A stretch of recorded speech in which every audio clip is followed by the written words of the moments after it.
तो ये कहानी शुरू होती है येलेना बेलोवा से, जो कि मलेशिया में एक हाई राइज बिल्डिंग पर बैठी होती है। वो उसकी जिंदगी से बोर हो चुकी थी। उसके जीवन की पुरानी यादें उसको हर कभी सताने भी लगती थी। लेकिन इसी बीच वो उसका ध्यान उसके मिशन पर लगाती है जिसके लिए वो यहाँ पर आई थी। वैलेंटीना एलेग्रा डी फॉन्टेन, जो कि CIA की डायरेक्टर है, जिसे पहले हमने वकांडा फॉरएवर मूवी और falcon and the winter soldier में देखा हुआ है, उसी ने येलेना को इस मिशन के लिए मलेशिया भेजा था। येलेना का काम था कि उसे एक लैब को डिस्ट्रॉय करना था। ये लैब, जो कि ऑक्स ग्रुप के अंडर आती थी, जहाँ पर इलीगली ह्यूमंस पर एक्सपेरिमेंट हुआ करते थे, जिससे कि वो उन्हें एक सुपर ह्यूमन में तब्दील कर दें। येलेना वहाँ जाती है और पहले तो वहाँ जितने भी साइंटिस्ट्स होते हैं उन्हें मार देती है और फिर लैब को बड़े आराम से डिस्ट्रॉय कर देती है। जिसके बाद वो वैलेंटीना को बता देती है कि ये काम कंप्लीट हो चुका है। बेसिकली वैलेंटीना, जो कि गवर्नमेंट से छुपकर इलीगल काम किया करती थी, तो गवर्नमेंट को इसके बारे में पता चल गया था और इसलिए गवर्नमेंट ने वैलेंटीना के ऊपर इन्वेस्टिगेशन टीम बिठाई थी, जो कि उसके खिलाफ सबूत इकट्ठा करे, जिससे वो वैलेंटीना को सजा दिलवा सके। इसलिए वैलेंटीना येलेना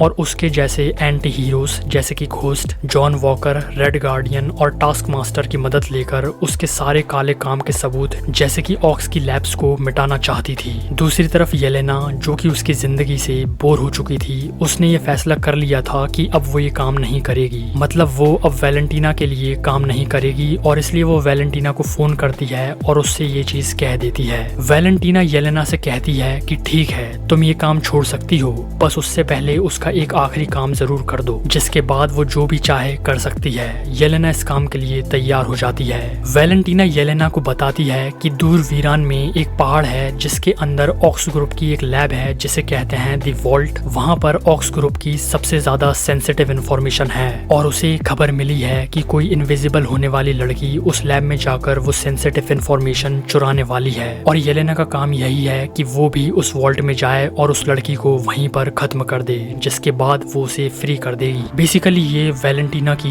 एक बहुत बड़ी चाल थी। उसने सारे दूसरे एंटी हीरो से भी यही कहा था। जैसे कि उसने जॉन वॉकर से कहा कि येलेना कोई इन्फॉर्मेशन चुराने के लिए वॉल्ट में गई है, इसलिए वो वहां पर जाकर उसको मार दे। और टास्क मास्टर से भी यही कहा कि जॉन वॉकर वहां पर आएगा, इसलिए वो उसको मार दे। और घोस्ट से कहा कि वो टास्क मास्टर को मार दे। वो चाहती थी कि ये सारे लोग एक दूसरे को मार दें, क्योंकि सारे सबूत मिटने के बाद सिर्फ यही लोग बचेंगे जिन्हें उसे किसी तरह से तो खत्म करना था। फिर जब येलेना उस वॉल्ट में जाती है तो वहाँ एक एक करके सब लोग आ जाते हैं, जिसके बाद उन सभी में लड़ाई होने लगती है और इसी लड़ाई के बीच घोस्ट टास्क मास्टर को गोली मार देती है। घोस्ट का काम हो चुका था, लेकिन येलेना और जॉन वॉकर का नहीं। मगर तभी उसी जगह से एक आदमी एक बॉक्स में से बाहर निकलता है। वो बताता है कि उसका नाम है बॉब। जब उससे पूछा जाता है कि वो यहाँ कैसे आया, तो वो कहता है कि उसे कुछ भी नहीं पता।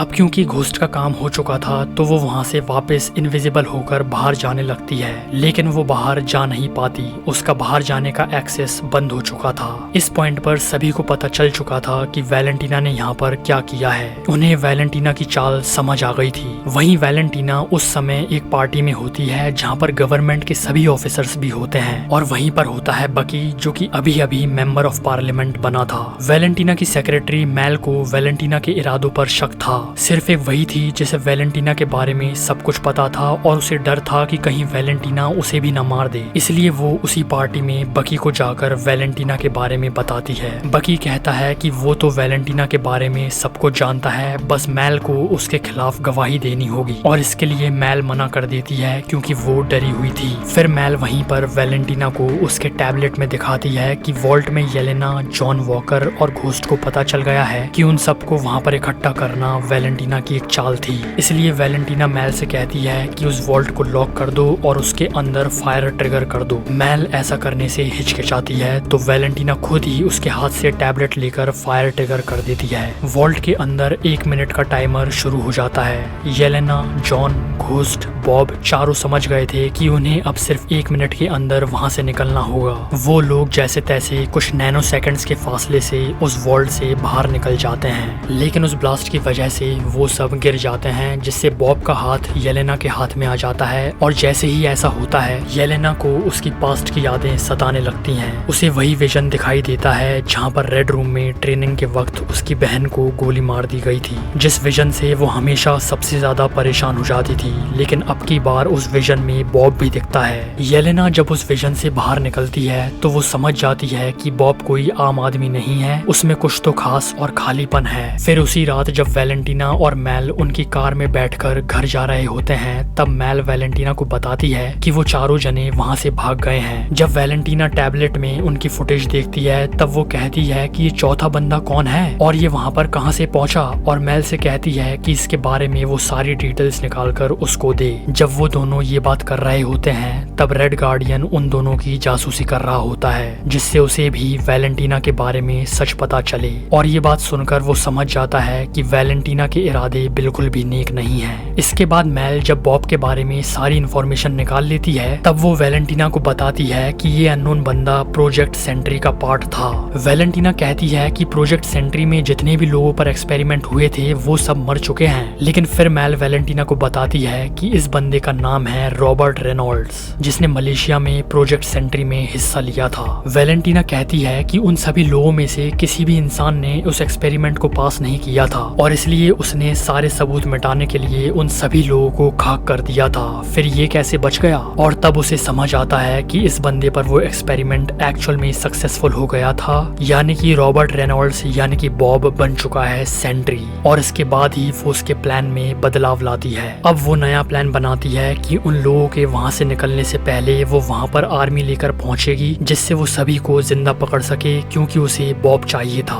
वहीं दूसरी तरफ वो सब लोग उस जगह से बाहर निकल रहे होते हैं और तभी जब जॉन वॉकर भी बॉब को छूता है तब उसे भी उसके पास्ट की यादें आ जाती हैं। वही यादें जो उसे सताया करती थी। वो उस विजन में उसकी फैमिली को देखता है, उसकी बीवी और एक छोटा बच्चा, और वहाँ वो खुद के बारे में एक आर्टिकल पढ़ रहा होता है जिसमें लिखा होता है फॉल ऑफ ए हीरो। फिर उसका विजन भी टूट जाता है और यहाँ पर जॉन भी समझ गया था कि बॉब कोई आम चीज नहीं है, इसमें कुछ तो खास और खालीपन है। अब रात हो चुकी थी और वॉल्ट के चारों तरफ आर्मी और वैलेंटीना आ गए थे। येलेना, जॉन, बॉब और घोस्ट वहाँ से निकलने ही वाले थे, लेकिन जब वो बाहर आर्मी देखते हैं तो वो प्लान बनाते हैं कि किस तरह से वो लोग बिना कैप्चर हुए वहाँ से भाग सकते हैं। वो डिसाइड करते हैं कि वो वहाँ पर एक ब्लास्ट करेंगे जिससे वहाँ पर धुआं हो जाएगा और तभी वो कुछ आर्मी मैन को मार गिराएंगे और उनकी यूनिफॉर्म और मास्क पहन लेंगे, जिसके बाद उन्हें वहाँ से भागने में आसानी होगी। वो चारों ऐसा ही करते हैं और आर्मी यूनिफॉर्म पहनकर एक आर्मी ट्रक में भी बैठ जाते हैं। लेकिन जब वो लोग ट्रक लेकर वहाँ से जा रहे होते हैं तभी बाकी के ऑफिसर्स उनसे पूछते हैं कि वो लोग उनकी पहचान बताएं, तभी वो उन्हें आगे जाने की परमिशन देंगे। वो ऑब्वियसली उनकी पहचान नहीं बताते और जब वो ऑफिसर उन्हें अरेस्ट करने ही वाला था तभी पीछे से गोलियां चलने की आवाज आती है, जिससे सारे ऑफिसर्स गोली की आवाज की ओर भागने लगते हैं। जब येलेना, जॉन और घोस्ट देखते हैं कि गोलियां चलाई किसने हैं तो उन्हें पता चलता है कि उन तीनों को बचाने के लिए बॉब उस ट्रक में से निकला और ऑफिसर्स को डिस्ट्रैक्ट करने के लिए उसने गोलियां चलाई। वो तीनों जने थोड़ा सा शॉक हो जाते हैं और उनके पास वहाँ से भागने के अलावा कोई भी चारा नहीं था, इसलिए वो वहाँ से चले जाते हैं। वहीं सारी आर्मी बॉब को घेर लेती है और आर्मी का जनरल वैलेंटीना के मना करने पर भी बॉब पर फायर करने का ऑर्डर दे देता है और सभी लोग बॉब पर ढेर सारी गोलियां चला देते हैं। जब सबको लगा कि बॉब तो गया तब बॉब ऐसे उठता है जैसे उसके शरीर पर किसी ने गोलियां नहीं रुई मारी हो, उसको कुछ भी नहीं हुआ था और तभी वो हवा में अपने आप उड़ने लगता है। येलेना, जॉन और घोस्ट भी ये देखकर शॉक हो जाते हैं, लेकिन उसके बाद बॉब वापस एक मीटियोर की तरह नीचे गिरता है और एक बहुत बड़ा क्रिएटर बन जाता है। वैलेंटीना जनरल को ऑर्डर देती है कि कल बॉब को एयरलिफ्ट करके वॉच टावर में उसके पास लाया जाए। फिर अगली सुबह तीनों जने येलेना, जॉन और घोस्ट उस वीराने में चल रहे होते हैं। तभी येलेना देखती है कि उसके पिता यानी कि रेड गार्डियन गाड़ी लेकर वहाँ पर उसके पास आ रहे होते हैं। सब लोग खुश हो जाते हैं क्योंकि वो वीराना बहुत ही ज्यादा लंबा चौड़ा था। वो तीनों लोग रेड गार्डियन की कार में बैठ जाते हैं और वहाँ से चल पड़ते हैं। लेकिन ऑफ कोर्स वैलेंटीना उन्हें ऐसे नहीं छोड़ने वाली थी। वो देखते हैं कि उनके पीछे 3 आर्मी के ट्रक्स पड़े हुए होते हैं और उन पर वो हमला कर रहे होते हैं। तभी उन्हें बचाने के लिए एंट्री होती है बकी की। वो उसकी बाइक से आकर उन तीनों ट्रक्स पर बॉम्ब लगाकर उन्हें उड़ा देता है। लेकिन जब उन्हें लग रहा था कि बकी ने उन्हें बचा लिया है तभी बकी एक बॉम्ब उनकी कार की ओर भी फेंकता है, जिससे उनकी कार भी पलट जाती है। बकी उन सबको पकड़ने के लिए वहाँ पर आया था क्योंकि उसे इन चारों की जरूरत थी वैलेंटीना के खिलाफ गवाही देने के लिए। वहीं पर येलेना बकी को बॉब के बारे में बताती है कि वैलेंटीना के हाथ में एक बहुत ही खतरनाक हथियार है बॉब, और उन सबको मिलकर वैलेंटीना को बॉब का इस्तेमाल करने से रोकना होगा। बकी तैयार हो जाता है और फॉर्मेशन होती है थंडरबोल्ट्स की। दूसरी तरफ वॉच टावर में वैलेंटीना येलेना बॉब को समझा रही होती है। वो चाहती थी कि वो बॉब को मैनिपुलेट करके उसे उसकी तरफ कर ले, क्योंकि बॉब सेंट्री है और सेंट्री एक गॉड लेवल बीइंग है। वो उसकी चिकनी चुपड़ी बातों से बॉब को उसकी साइड कर भी लेती है, जिसके बाद वो उसे सेंट्री का सूट देती है और उससे कहती है कि जिन लोगों के साथ तुम वॉल्ट में थे वो लोग बहुत खराब हैं और उसे उन्हें मारना होगा। वहीं बकी, येलेना, जॉन, रेड गार्डियन और घोस्ट ने प्लान कर लिया था कि वो लोग वॉच टावर में जाएंगे और बॉब को बचाकर वैलेंटीना को गवर्नमेंट के हाथ में सौंप देंगे, लेकिन उन्हें पता नहीं था कि क्या चीज उनका इंतजार कर रही है। अब की बार जब उनकी मुलाकात बॉब से होती है तो वो उसे सेंट्री के गेटअप में देखते हैं और सेंट्री वही करता है जैसे वैलेंटीना ने उसे करने के लिए कहा था। थंडरबोल्ट्स उसको एक भी खरोच नहीं पहुंचा पाते। वो जॉन वॉकर की शील्ड को पापड़ की तरह मोड़ देता है और बकी का हाथ निकालकर फेंक देता है, लेकिन वो उनमें से किसी को भी मारता नहीं है। जब वैलेंटीना उससे कहती है कि वो उसके ऑर्डर माने तो वो कहता है कि वो ऐसा नहीं करेगा, बल्कि वो वैलेंटीना का ही गला पकड़ लेता है। वैलेंटीना बहुत ही ज्यादा इंटेलिजेंट थी और ऐसे ही मौके के लिए उसने बॉब के अंदर कुछ तो डाला था जिससे वो उसे कभी भी बंद कर सकती थी। वो उस स्विच को तो नहीं दबा पाती, लेकिन पीछे से मैल आती है और वो उस स्विच को दबा देती है, जिससे सेंट्री नीचे गिर जाता है। वैलेंटीना वहाँ से चली जाती है और मैल से कहती है कि बॉब और इस जगह को अच्छे से साफ कर दो, लेकिन तभी हमें देखने को मिलता है वॉइड।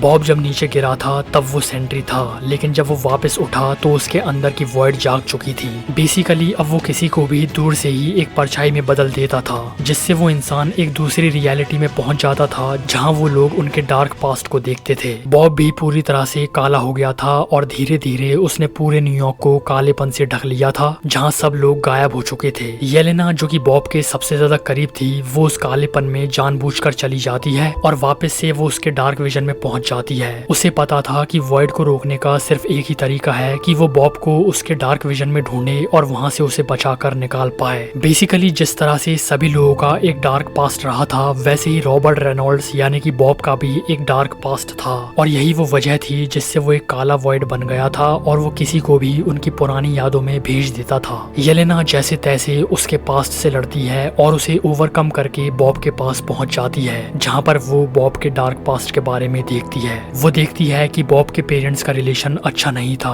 और बॉब के फादर बॉब को बचपन में बहुत पीटते थे। यही बॉब का डार्क पास्ट था जिसकी वजह से उसके अंदर का वॉइड जाग जाता था, जिसने आज पूरे न्यूयॉर्क को कवर कर लिया है। येलेना बॉब से कहती है कि उसे उसके पास्ट से लड़ना होगा। तभी उस कमरे का सामान येलेना और बॉब से आकर टकराने लगता है। बेसिकली ये बॉब के अंदर की वॉइड थी जो कि नहीं चाहती थी कि येलेना बॉब को उसके डार्क पास्ट से बाहर निकाले। तभी वहाँ पर बाकी के थंडरबोल्ट्स आ जाते हैं, क्योंकि वो भी उनके डार्क पास्ट में थे जिनसे लड़कर वो यहाँ पर पहुंचे। जिसके बाद वो सब मिलकर बॉब को उसके डार्क पास्ट से बाहर निकालते हैं और बॉब भी वॉइड को हरा पाता है। और जैसे ही ऐसा होता है वो पांचों बाहर निकलकर रियल वर्ल्ड में आ जाते हैं और न्यूयॉर्क पर छाया कालापन भी छटने लगता है और एक एक करके न्यूयॉर्क के सारे लोग भी वापस आ जाते हैं। इसके बाद वो पांचों वैलेंटीना को पकड़ने के लिए जाते हैं और वैलेंटीना उन्हें एक बार फिर चकमा दे देती है, जहां वो उन सभी को मीडिया के सामने प्रेजेंट कर देती है और कहती है कि ये हैं उसके बनाए हुए नए एवेंजर्स। और क्योंकि इन सब ने आज न्यूयॉर्क को बचाया था तो सभी लोग इन पांचों के लिए तालियां बजाते हैं। फिर हमें फैंटास्टिक फोर का एक पोस्ट क्रेडिट सीन देखने को मिलता है, जिसे मैंने इस वाली वीडियो में एक्सप्लेन किया हुआ है। इस पे क्लिक कर जरूर देख लेना। मुझे इंस्टाग्राम पर फॉलो कर लेना और इसी तरह से देखते रहिए सुपर नेस्ट।